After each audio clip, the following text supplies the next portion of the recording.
Welcome, Anna. Welcome to Transitions Unscripted, which are conversations I have with friends all about life's unexpected twists and turns.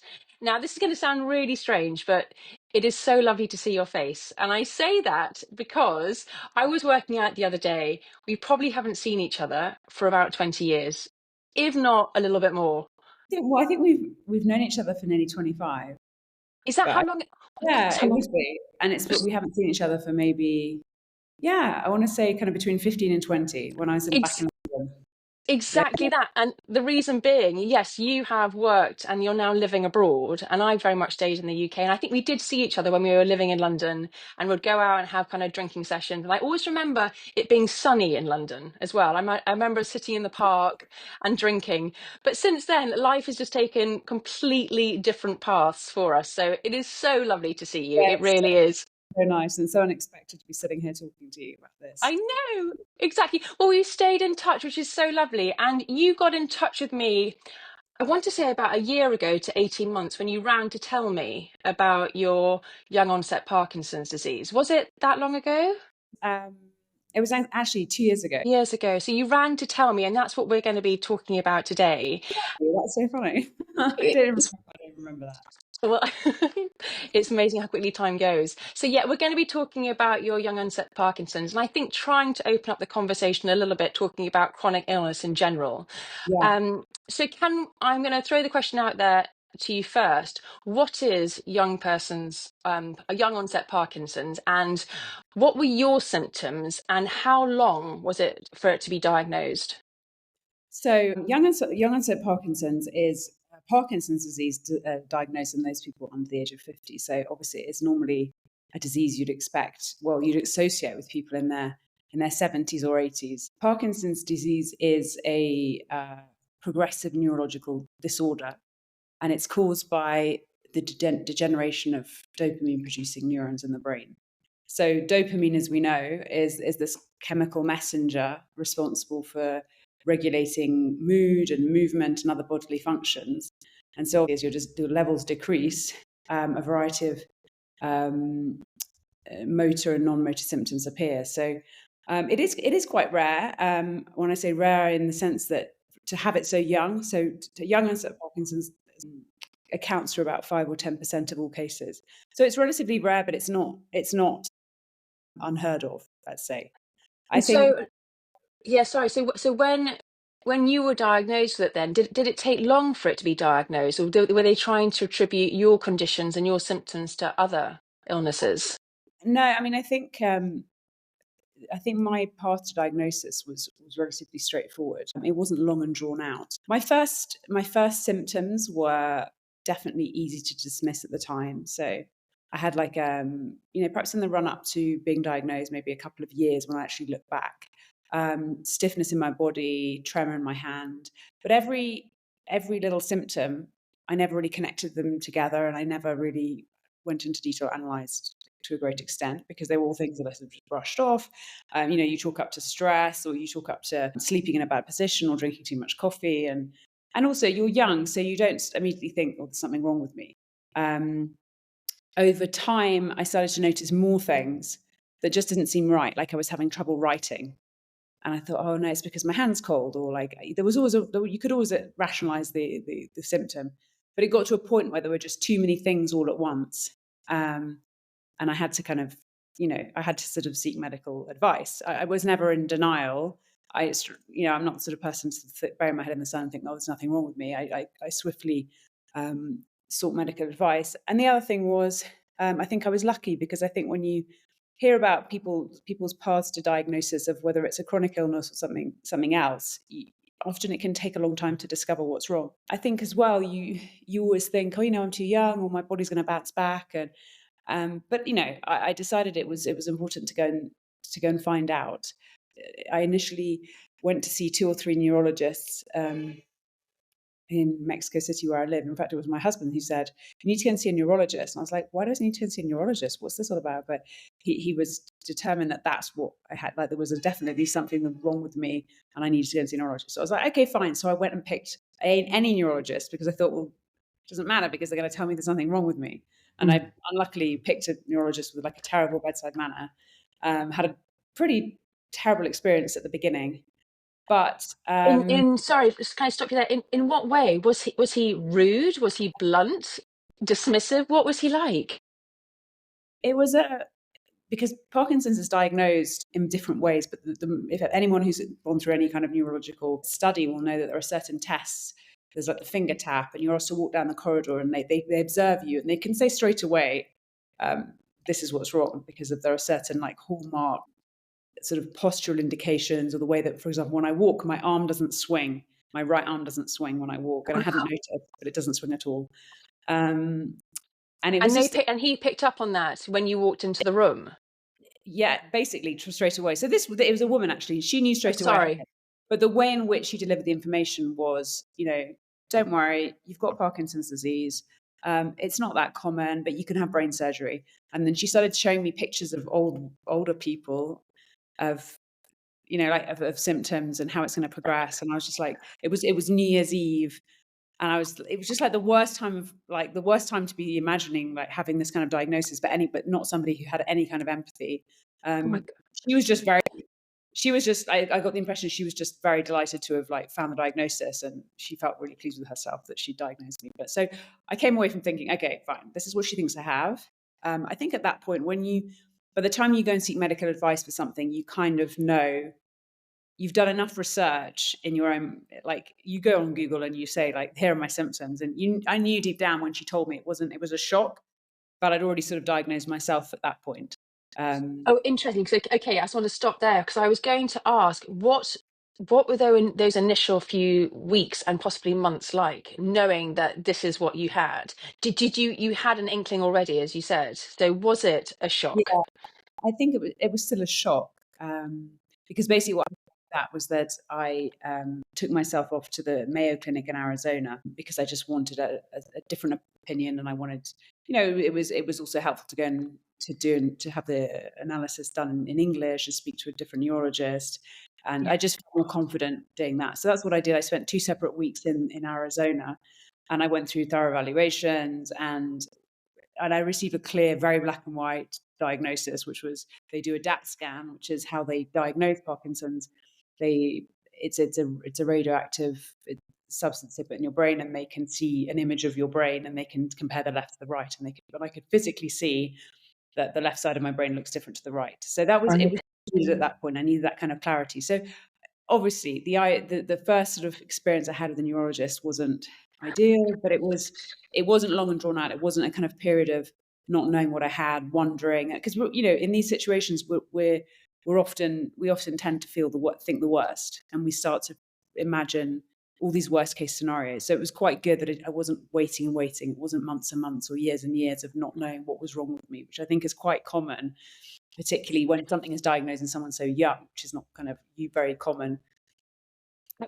Absolutely. And so, although it's not life threatening, it's a lifelong condition that you now have. And so there are going to be going forward, there are parts of your life that are going to be very, very different. So you're going through this huge transition over many, many years. So could we talk about your lifestyle now? Have you had to implement new diets, new exercise, meditation, therapy? What is Yeah. recommended for someone with a chronic illness?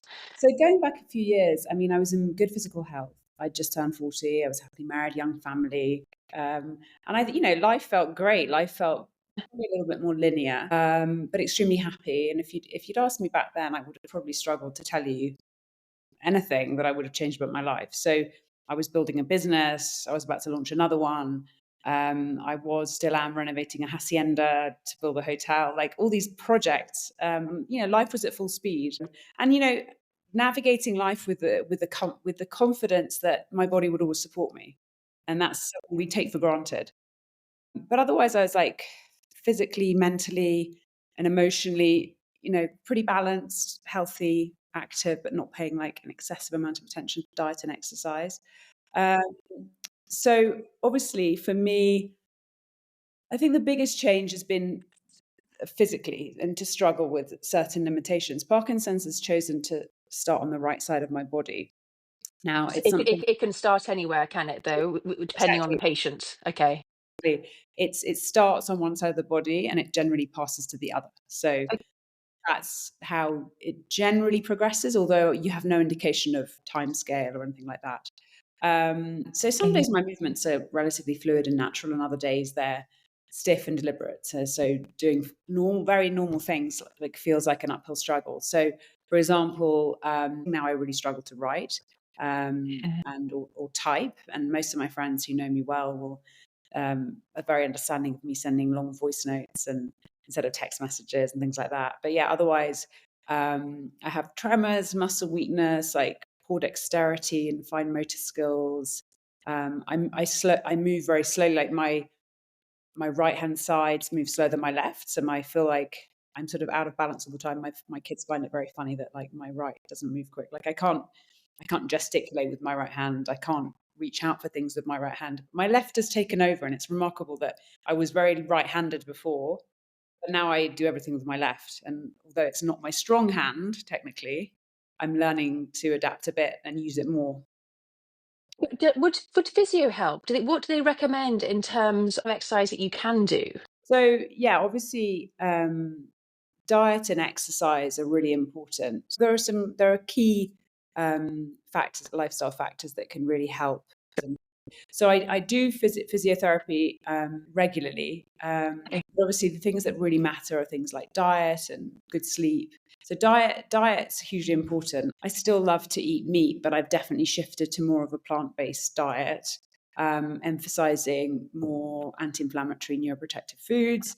I never ate a lot of processed foods in the first place. I cook a lot. I made a lot of things from scratch. It was always part of who we are as a family. So that hasn't been really a difficult adjustment. And I still prioritize the Mediterranean diet, which has long been linked to Parkinson's and its benefits. Obviously, nutrient-rich food, healthy fats, high fiber, fresh produce. Mm. To be honest, a good diet for anybody, but particularly somebody suffering from a condition like Parkinson's. And it's convenient because my husband is from the south of France and is an excellent cook. He's an outstanding chef. So it's helped to keep me on track, to be honest. Um, Absolutely. I maybe should have asked this a little bit earlier, but has there been a reason why you developed Parkinson's or young onset Parkinson's? I think it's a good question. It's long been something I've pondered. Is it genetic? Is it environmental? Is it like a combination of two factors? Because obviously Parkinson's wasn't something I really associated with. I didn't have any kind of predisposition to it. So when I first was told, I was like, why? There is obviously a why. You kind of wonder, why has it chosen me? I feel like, I don't know, like I think it's something you turn over in your mind, um, but you realize that the why matters less than the what now. I think life very rarely gives us neat explanations. Mhm. Reality, um, and the environmental factors could play a part, but I couldn't really pinpoint one No. thing that might explain it. And I Uh, can imagine you could go round and round in circles, Anna, can't you? Trying to, like you say, pinpoint something. And maybe there isn't that just one thing. It's it's just the way our cards have been drawn, isn't Exactly, it? exactly, and I don't think I ever sat there earlier and thought, "Why me?" It wasn't really the way that I processed the situation. I think I'm quite pragmatic. My approach wasn't to wallow in self-pity. Maybe I did it a little bit at the beginning. I'm sure I probably did. I Um, think you're allowed that, you're definitely. allowed to do that, but I was very, like, determined to move forward and to find practical solutions, not solutions necessarily, but practical ways to move forward. And I think for me, it was about having as much information as possible. I talked endlessly about it to many people, and I think that allowed me to pass through these kind of natural, um, logical stages because it's a grief in a sense. It's a grief of um, you're grieving the person you thought was permanent. Mm. You're grieving who what your life, what you thought your life would be, and you have to go through that process of grief to look forward to your future rather than to sort of mourn your past. But more importantly, try and live like more anchored in the present. But in terms of the genetic factors, it's yeah, it reminded me because my grandfather on my father's side, who wasn't my biological grandfather, he basically had Parkinson's in his 80s and lived into his 90s. And I often find myself thinking it would be great if he was still around and I could talk to him about it. Because, when I was a young adult at the time, and I had very little. I perhaps didn't fully appreciate the nuances of the condition back then. He was an old man, and he shuffled a bit when he walked, Mm. and that's all I saw. But when I look back, I realised that he did face it with determination and patience and a lot of humour. Um, and What a lovely thing, though, because I was going to ask about your support network actually, in terms of who have you turned to? Because as you've mentioned, you're in Mexico City. Your husband's family, I think they're in France, is that right? And your family are in the UK. So where do you go to have that support, whether it's the emotional support or the mental support, in order to kind of keep on going one day to the next? I think that I think I'm very fortunate, although I am far from family. Um, I'm very well surrounded, and I think what's helped me a lot in this process is having the ability to be open about it and to talk about it, to communicate. And so being, as I mentioned before, just being able to talk about it a lot during the kind of first 2 years enabled me to go through you have to go through the phase of experiencing frustration and anger and Mhm. all those things. And you need to talk about it and let it out. And then 2 years later, I'm in a much better place. But I think that, for anybody suffering from a chronic illness, there is a lot of support available. And I think each person needs different amounts of support in different ways. My kids have been an amazing support to me, even though they're only little.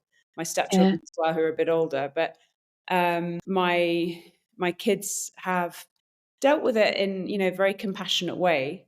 Um, Do they understand, Anna, what's going on? Because I was going to ask about your family, because they are young. And how have you shared your journey so far with them? Are you being very honest with your situation? yeah, very honest. Okay. I mean, they were young at the time, and some people would prefer to keep that from their kids, but I Hmm. just didn't see the need to keep it from them completely, because I realized quickly that they've been very curious, very compassionate, and probably far more adaptable than I expected.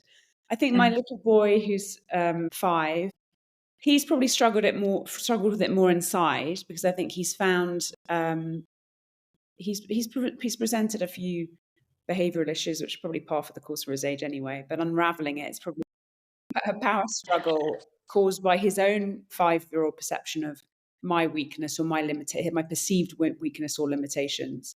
Uh, and he's working through it, and so am I. And I think that it's something that I do see the value of, yes, being honest, um, and showing him my vulnerability. But I think it's also really important to protect them as well from the worry that thinking that something terribly is wrong with me. That, like, he needs to understand that it's all going to be fine. My daughter's a little bit older; she's 7, and she's very tuned into my condition. She's always anticipating my needs, offering help where it's without being asked. Oh, She's very sweet. She's been a very steady supportive, steady stream of support for me, and showing really maturity beyond her years. And I think as a family, like, we've just had to adapt a little bit. My husband's been an incredible support as well. He's very optimistic. He's yeah. taking time to understand what I'm going through, but yeah, he's just always there to, like, encourage me, even on the bad days. Well, absolutely. I can imagine that there must be days when you might not have the energy, or you might have the frustration or the fear, but being a parent never stops, does it? So does it create a lovely kind of reality check, having these little people around you, that actually you have to keep on going, you have to keep on with the routine, whether it's the school or the homework or whatever it is, and it makes you almost get up in the morning and think about them, opposed to anything that your body's telling you that particular day? Or am I being naive? Can you I not ignore the condition to some mean, degree? you wake up every morning with it kind of, you don't forget for a second what you're kind of living.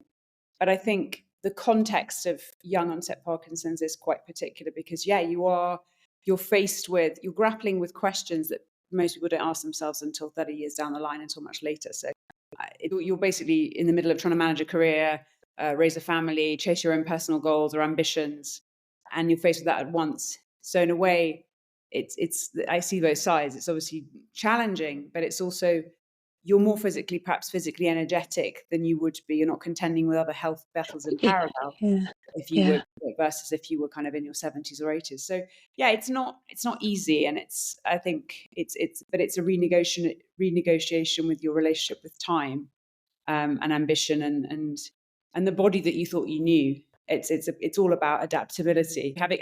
Having the kids is a great distraction, because you can sit there and think, this is terrible, this is the worst thing that could possibly have happened to me, which obviously it's not, because there are far worse things that could have happened to me.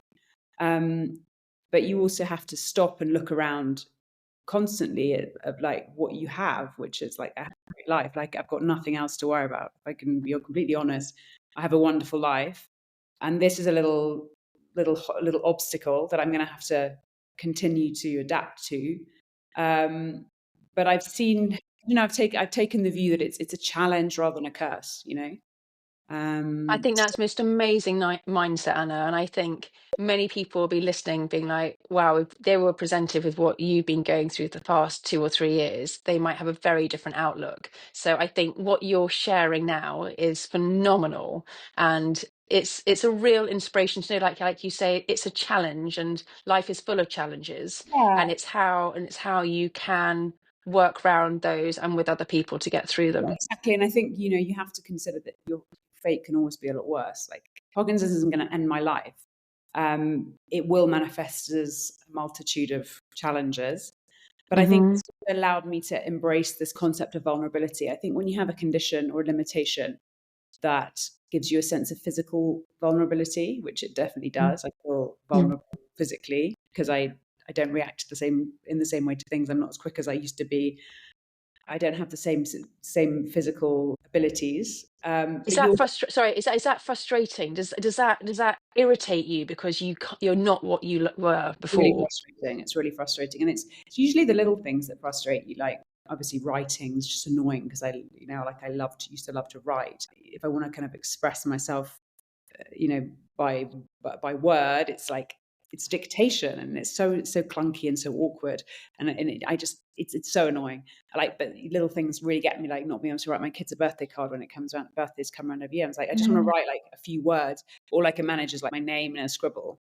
Yeah, Like, it doesn't matter. It doesn't matter. Like, you can't waste your time being sentimental about silly things, which is not silly, but something that in the grand scheme of things doesn't matter. They're more interested in spending time with me being a good parent in other ways.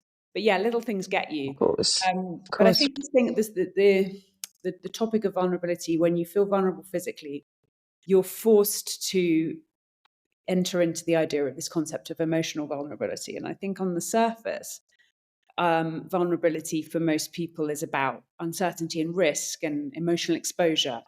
And you do realize that it's not about weakness, but it's more about courage. Yeah. As humans, we protect ourselves from being vulnerable because we're afraid. So it's about being courageous. And I think it's about being imperfect, being compassionate with yourself. The resilience is really important. That's the path that I will continue to tread. I think Um, that's a brilliant message. And actually, sorry again to interrupt. I was listening to a podcast the other day. I don't know whether you know the comedian Miranda Hart, but she's just recently come forward, been talking about her experiences. I think it was Emmy, and she talked about vulnerability. And she yeah, says it's not a weakness. It's just we need to get in touch with our vulnerable sides in order to move forward. Because if we don't get in touch with that vulnerability, you're fighting against a brick wall day in yeah, day out, which is exhausting. yeah, exactly. So you said you got a great community around you of your family and people, and you mentioned some of the challenges. This might be a question that you can't answer, but is there a one standout challenge with having young onset Parkinson's? Um, there are a few. I think of the most.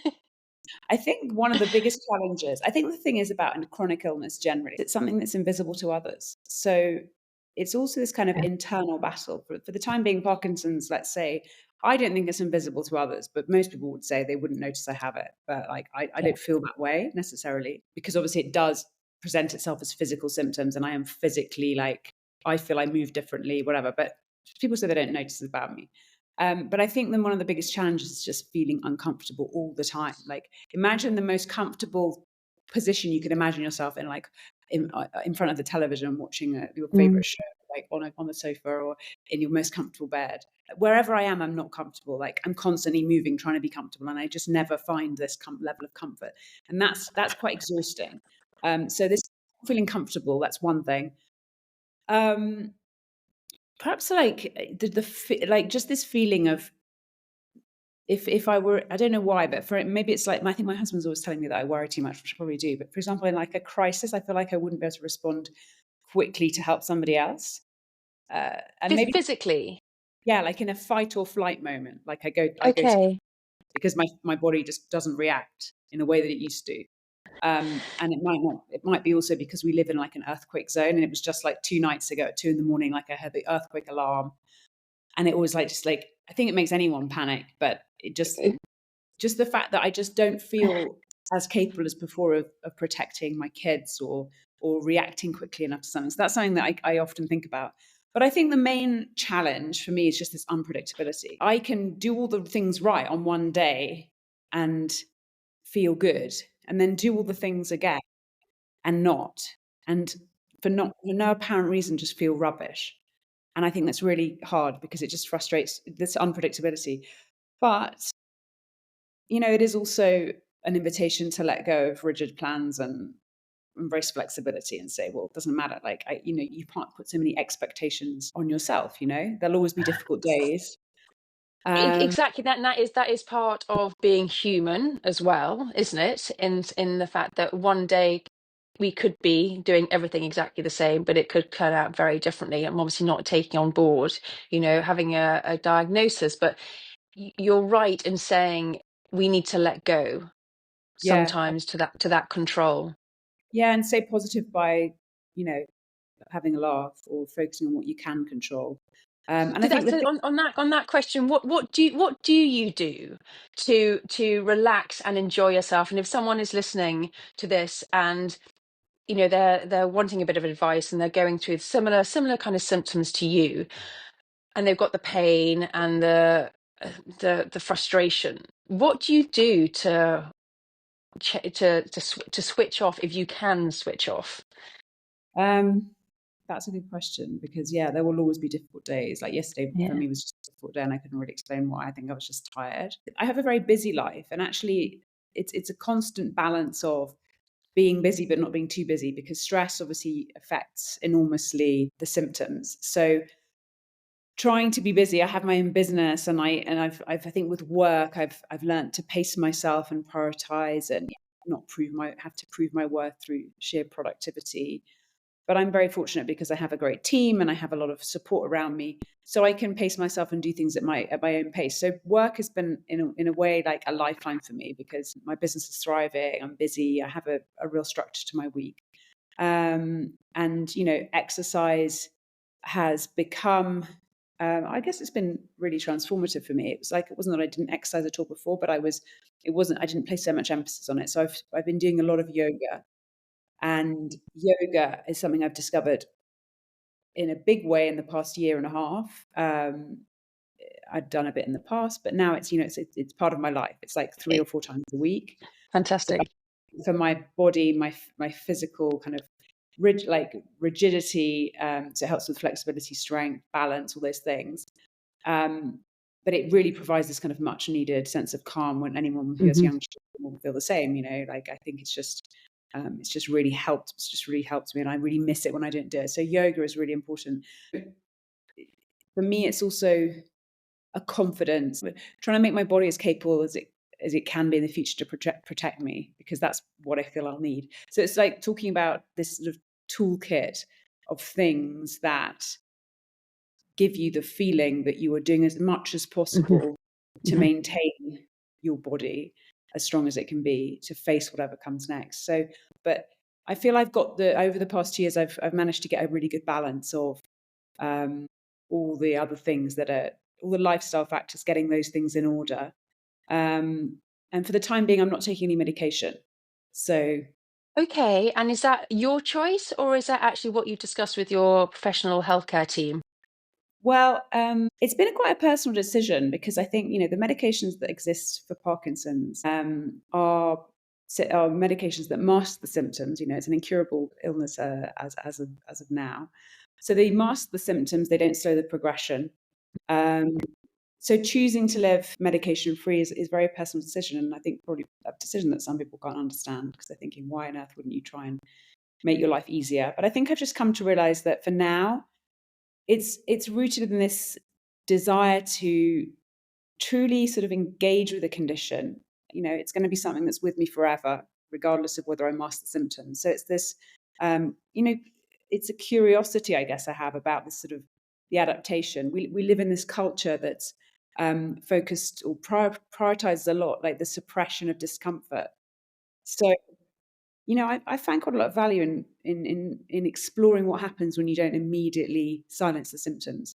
And for And now, you, is that almost testing your strength? Is it kind how far you can push yourself?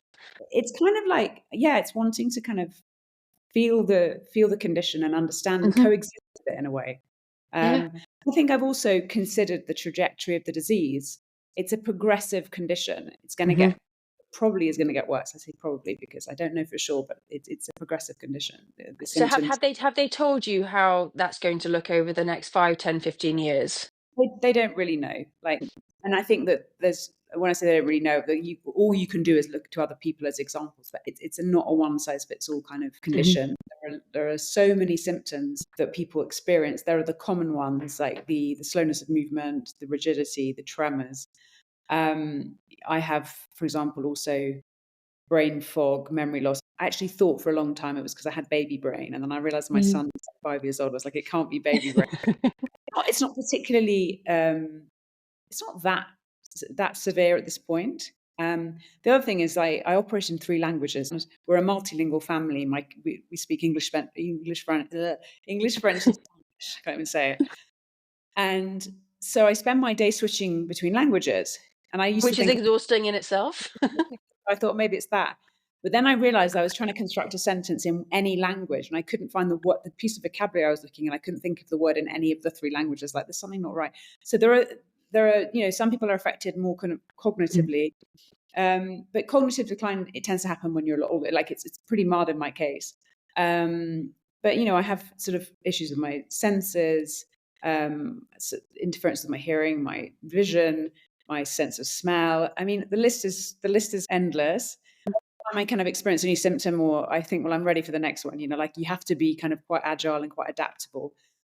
So with regard to medication, there are certain medications that can help those symptoms, but it is a progressive condition, and medication can be effective, but can also have diminishing returns over time or present other side effects. So for the time being, I feel like I'm prioritizing non-pharmacological methods. Whether it be sleep, exercise, yoga, meditation, alternative methods, supplements, different protocols. It's such a personal decision as well, and I think you have to be very strong in that, because there will be people that turn around to you, Anna, and saying, What, why?" They will clearly help you, and I say that in a very loose term. But you have to be strong in yourself, I think, and I applaud you for that. I think saying that you want to be more in tune with your body and knowing what stage it is going through and how that stage will change month from month or year from year, I think that is an incredible insight in terms of how you're looking at Yeah, your condition and where it's going to take you. exactly. And I think that I see a long future ahead of me with this. It's like, Mm. that's the Yeah, other thing. I want to explore all the other possibilities before I turn to medication. It's not about exactly. it's not about rejecting it, or it's not about a stance against science. It's more about pacing myself and giving myself time to adjust to the illness, exploring how I live with it, and that's just simply where I am with it now. And I've explored a lot of alternative things. I take, as I mentioned about diet, but I've explored microdosing, jumping in ice baths. I'm about to start red light Definitely therapy. braver than me. Oh my gosh. Of things, one by one, because at the beginning you're very tempted to do everything at once, and then you Yes. which of these is actually helping me. So pacing myself, trying things, really finding what works for me. And, supplements, I take a lot of supplements. I won't list everything I take every day, but supplements that, prioritize brain health, gut health, cell repair, and, try and live as healthily as possible. As far as diet's concerned, I know that, there are people that say that they've cured their Parkinson's or they've completely eliminated their symptoms by being on a ketogenic diet or eliminating certain food groups from their diet. I haven't got to that point yet. I haven't gone down the road of elimination diets, but I wouldn't say no to it if I felt that it was a tool that I could turn to and it could you know, give me the help I needed. There's just a couple more questions, and it was going to be just to open it up from a young onset Parkinson's to talking about chronic illness in general. What advice would you give? I think it is an interesting one. Living with a chronic illness is not just a physical challenge. It's really about this mental and emotional journey, and I think you have to allow yourself, like I have to a point, although I'm at the very much the beginning of the journey, you have to allow yourself to pass through these phases. It's normal at the beginning to feel very frustrated and very angry and question why it's happening to you and all those things. And you need to allow yourself to feel that frustration and you need to allow yourself to feel overwhelmed at times, but not let these feelings define you and focusing on what you can do rather than what you can't, asking for help where you need it. And yeah, what I've said in my case, and each chronic illness is different, but constructing this sort of toolkit that works for you. Um, Find the things in your life that bring you joy. Focus on the things that you can do to give yourself space and time. Um, Pace yourself.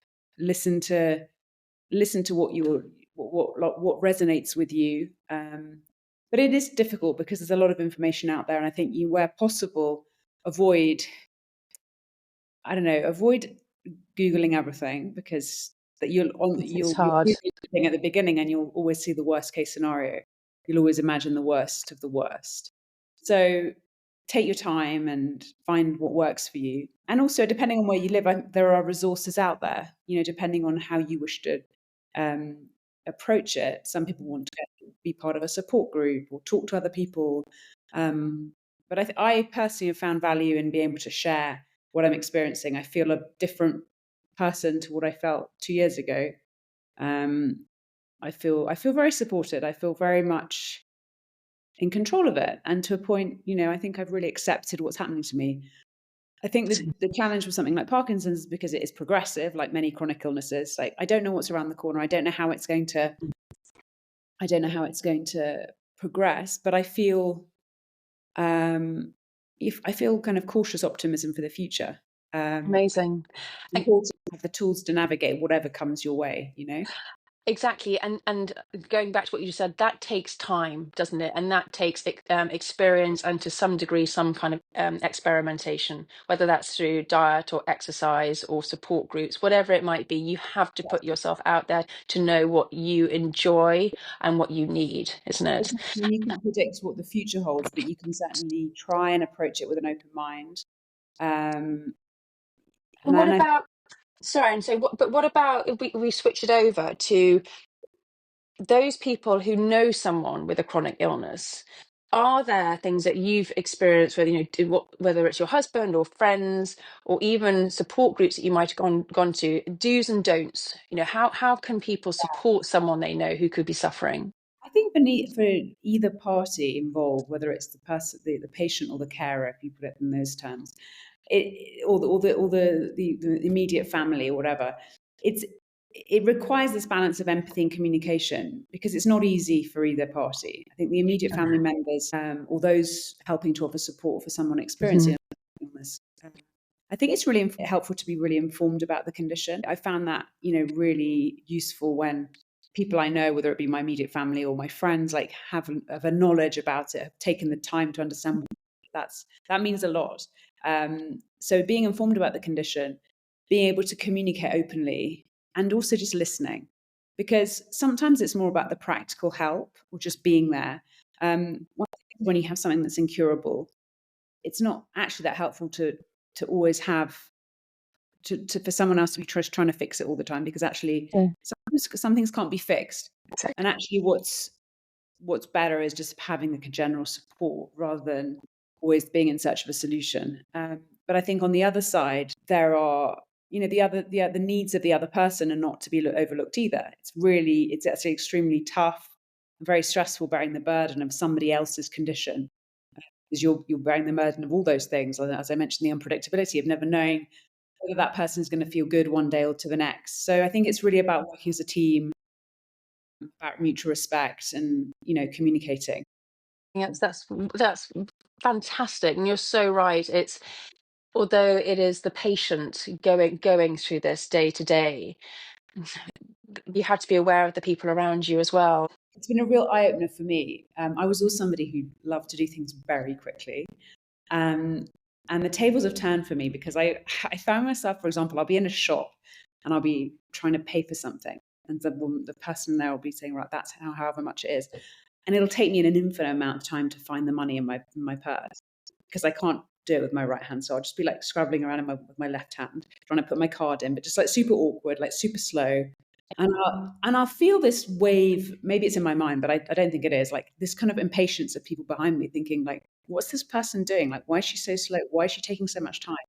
And I feel like probably I was that person. I was that person who, drove on the road and thought, why is this person driving so slowly? Like, and it's really been a lesson for me in patience and understanding that you don't know what someone else is going through. It's like a huge cliche, but you don't know what kind of a day someone else is having. You don't know why the person in front of you is taking 10 minutes to take money out of their wallet. Like Um, you say, because it's not a physical at the minute. Well, to me, it's not a physical disability. I will look at you and I wouldn't know you were any different. And so it's very easy to judge someone, isn't it, when there isn't that physical sign.